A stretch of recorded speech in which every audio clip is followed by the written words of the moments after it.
నేటి కథలో భాగంగా ఈ రోజున బద్ధకంతో కాలయాపన చేస్తూ భవిష్యత్తు పట్ల ఎలాంటి ఆలోచన లేకుండా గడిపే వ్యక్తులు తాత్కాలికంగా సంతోషంగా ఉంటారేమో.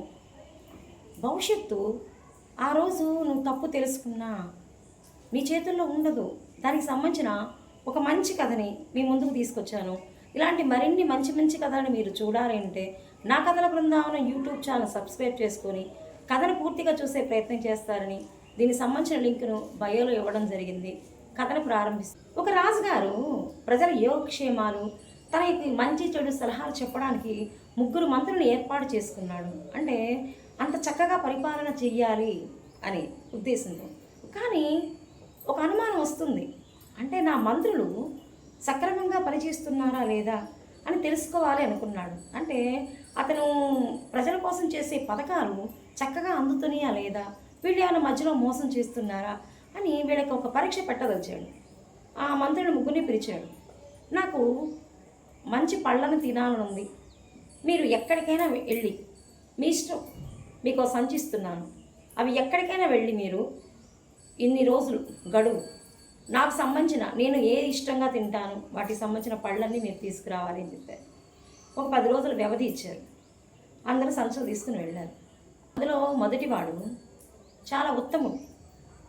రాజుగారు నాకు ఒక పని చెప్పారు, నేను బాధ్యతగా ఉండాలి, బతికించకూడదు అని చెప్పేసి చక్కగా ఆయనకి ఇష్టమైనవి, శుభ్రమైనవి, మంచివి చక్కగా కష్టపడి చెట్ల నుంచి కోసి జాగ్రత్త చేశాడు.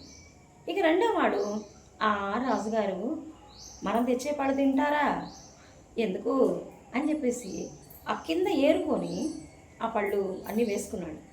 ఇక మూడో వాడు, ఈ సంచుల్ని ఇవ్వడమే తప్ప ఇందులో ఏముందో కూడా రాజుగారు చూడరు అని బద్దకించి మూడోవాడు ఏం చేశాడో తెలుసా, మరీ ఘోరాతి ఘోరంగా ఆకులని అక్కడున్న రాళ్ళని బరువుగా ఉండడం కోసం వేసుకొని తీసుకెళ్ళాడు. రాజుగారు నిజంగా వాటిని ఏమి చూడాల, ఆ సంచులు ఏం ముట్టుకోరా. సరే వీళ్ళ ముగ్గురిని కారాగారంలో వేయండి, వీళ్ళు తెచ్చిన పళ్ళని వాళ్ళకి ఆహారంగా పెట్టండి, అదనంగా ఎలాంటి ఆహారం ఇవ్వద్దు అని చెప్పారు. ఇక మొదటివాడు రాజుగారి కోసం మంచి మంచి పళ్ళని చెట్ల మీద నుంచి కోసి తీసుకొచ్చాడు. అందుకని అవి ఎక్కువ రోజులు నిలవన్నాయి. ఒక నెల రోజులు కారాగారం వేశారు. ఈ నెల రోజులు ఆ పళ్ళు తిన్నాడు. అతను చక్కగా బాగున్నాడు, నిలవున్నాయి పళ్ళు. రెండో వాడు ఏం చేశాడు అంటే ఏరుకొచ్చాడు. అవి ఎప్పుడో పడ్డ పళ్ళు, అవి ఫ్రెష్ కాదు కదా, తాజావి కావు. అందుకని అవి ఏమవుతున్నాయి, కాలం గడిచే కొద్దిగా కుళ్ళిపోతూ ఉన్నాయి. అంటే కొంతకాలమే అతను అంటే 15 రోజులు మాత్రమే ఆహారం సరిపోయింది కదా, 15 రోజులకి కుళ్ళిపోయిన పళ్ళని తినలేడు కదా. ఆ కుళ్ళిపోయిన పళ్ళని ఆశగా ఆకలిగా ఉంది తిన్న కారణంగా జబ్బును పడ్డాడు. ఇక మూడో వాడు ఇతను అసలు బద్ధకం, పూర్తి బద్ధకం. ఎండు ఆకులని రాళ్ళని తెచ్చాడు. అవి తినగలడా, లేదు కదా. ఇక అవి తినలేక అతను ఆ జైల్లోనే మరణించడం జరిగింది. ఇది కథ.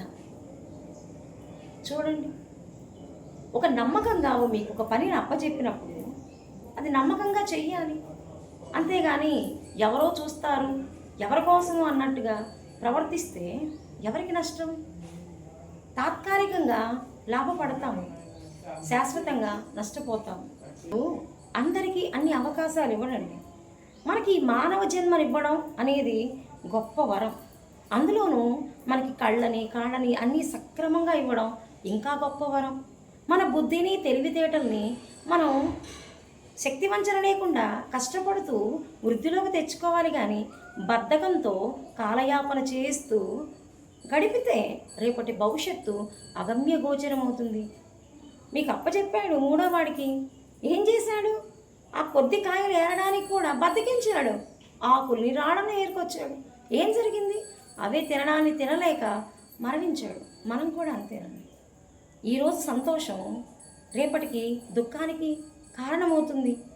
కాబట్టి బద్ధకంతో కాకుండా కష్టపడండి. మన కష్టంతో మనం కలేజాగా బ్రతకాలి. అదే మనిషి సదవకాశం. అవకాశాన్ని అద్భుతంగా వినియోగించుకోవాలి.